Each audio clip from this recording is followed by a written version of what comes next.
Number 11. The Adventures of Dr. Frankenstein. If you were expecting to see the classic Frankenstein monster, then I hate to break it to you, because Frankenstein is not the monster, but the doctor who created it. And that dude is exactly the protagonist of our number 11 spot, Dr. Frankenstein. The goal is to explore the doctor's castle in search of human body parts to bring the doctor's beloved to life. What a cute story. Too bad its generic gameplay is not on the same level. Basically, we got to go through the castle blasting and dodging creatures, but it is not level-based. Instead, it is more like free exploration, so you can get lost. Although in the menu you can access a map that does not fully convince me. But we should not be too harsh on the game either, cause remember this is a game from the 80s released for a console that has fewer buttons than an anime heroine's outfit. And on top of that, this game is a prototype, meaning it was never finished, so maybe the final product would have been different. That is why I give it a meh. Personally, I would not add it to my list of favorites. Number 12. Gilligan's Island. This game is based on a 60s American series with the same name where some white folks get stranded on an island and have to live together. The game tried to adapt that premise the best it could, even though the game carries the name of the original show's protagonist. In this game we do not control Gilligan, instead we control another character, and Gilligan is the dumbass that follows us around. And when I say dumbass, I am not joking. That dude is straight up dumb, because he falls into holes that even a blind person could dodge. And he copies our every move regardless of whether it puts him in danger. That means we always gotta bail him out of whatever mess he gets into. Aside from that, we have to go around collecting items to craft survival gear, something Minecraft would bite 30 years later. Haha, damn plagiarists. All jokes aside, there is not much else to say. It has that typical gameplay of dodging whatever nonsense pops up on screen. Even a rat can break our dude's fingernail. We can also throw a punch with the B button, though it does not hurt enemies, and I did not play long enough to figure out what it is actually for. Since this was a different era, and I repeat, compared to today's tech, the NES is pretty primitive. I give it a 6. An interesting shot at adapting a television show to the NES though. Personally, I would not add it to my favorites list.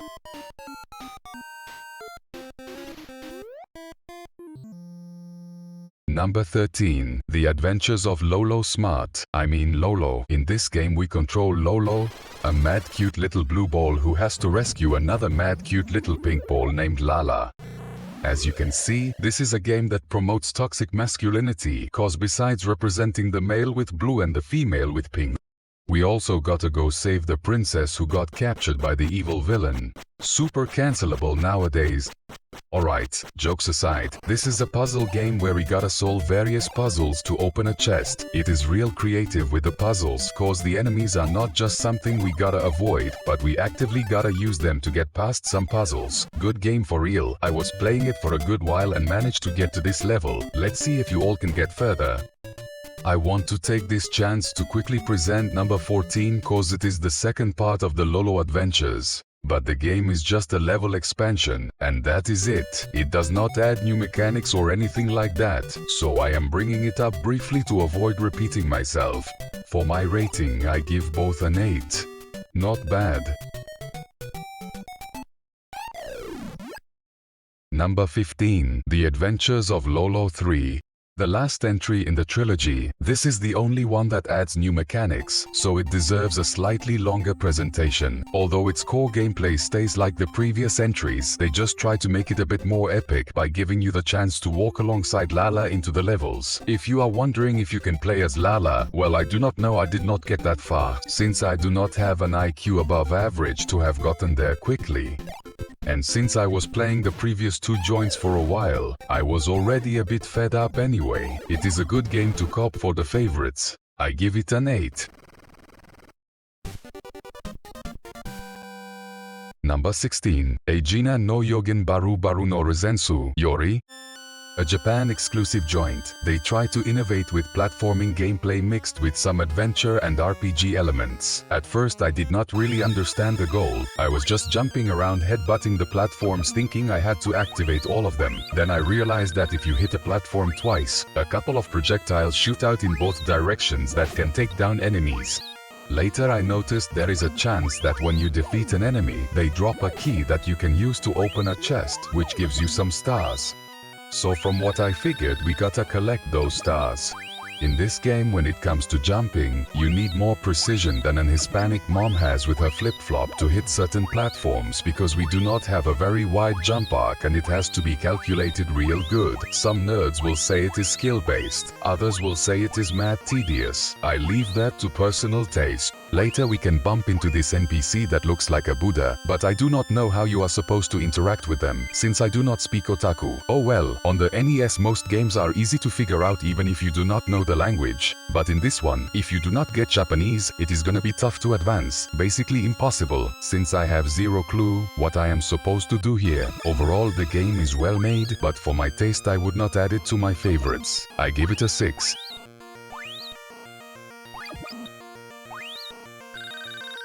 Number 17. Air Fortress. Another pretty creative joint, because instead of trying to be the next Mega Man or the next Galaga, this one chose to be both. Basically the game is a mix of a rail shooter and a platformer hack and slash, or to put it in simpler terms, little spaceships and shooting aliens too. Hahaha.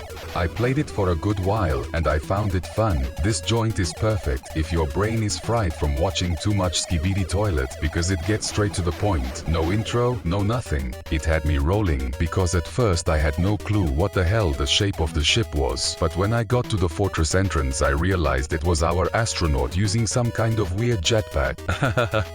Once we get inside the fortress, we go from getting folded with one flip-flop slap to being able to take 2000 broomstick whacks. We have to move through the fortress until we find the core, blow it up, and then head to another fortress. And well, do the same thing. The only difference is that the further we go, the tougher things get. No doubt this one is going on my favorites list. I give it an 8.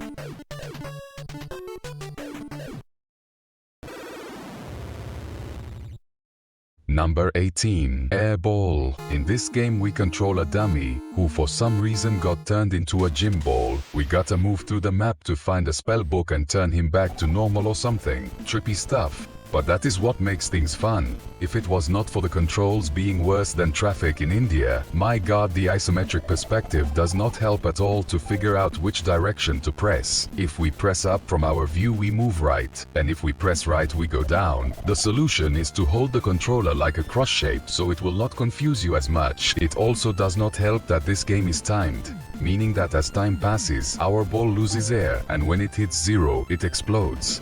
There are also obstacles on the ground that reduce our air, though at least not instantly, because with these controls it would be a nightmare trying to dodge them. Another funny thing is that at some spots we can refill our airball, but if we stay too long, it explodes. XD realistic, sure, but necessary? You judge for yourselves. Finally, the isometric perspective does not help at all to know where the hell you are moving. I managed to find the book and spent a good while trying to get to it to grab it, but you cannot tell for shit where to jump or where the hell I am jumping. But at least the gameplay is a bit fast, which makes it a little fun. However, you gotta give it the benefit of the doubt, because this game is also a prototype, meaning it was never finished or released to the public, so its final version could have been different. I give it a 5 and a lol, despite highlighting the negatives. Personally, I would add it to my favorites just for the lull.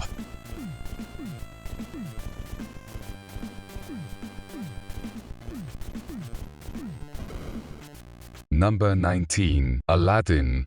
First we start with the game reminding us of our relationship status right in the face, and then we notice this game was published by Disney, which surprises me a lot because I was not expecting what came next. I know the NES is an old console, but even for that time and that system, this game looks straight up horrible. Even those Chinese knockoff 9001 consoles that they used to give away at birthday parties in Wasteland Detroit hoods have better graphics than this. Not even a Game Boy game looks this bad. What the hell were they thinking when they gave this the green light? It looks like a Java cell phone game, and I think even those looked and sounded better. That is why this game gets the honor of being the first on the list to get a rating below 5. My final rating is horrible. Sponge Clown Horrific Terror. Grandma Fear is better than it. Number 20. Alfred Chicken or Polo Alfredo for those who live in Baja California. Greetings my Vatos, a platformer where we control a rooster, moving through levels, using our aerodynamic rooster skills to reach higher spots and pecking the ground. Honestly, there is not much to say about this joint. It is just another platformer from the many that came out back when they were all the rage. Maybe your young cousin will like it if they are not used to playing Free Fire while watching TikTok. I gotta say that the music is kinda annoying, but other than that there is not much else to say. I give it a 6, maybe as a kid you would have enjoyed it.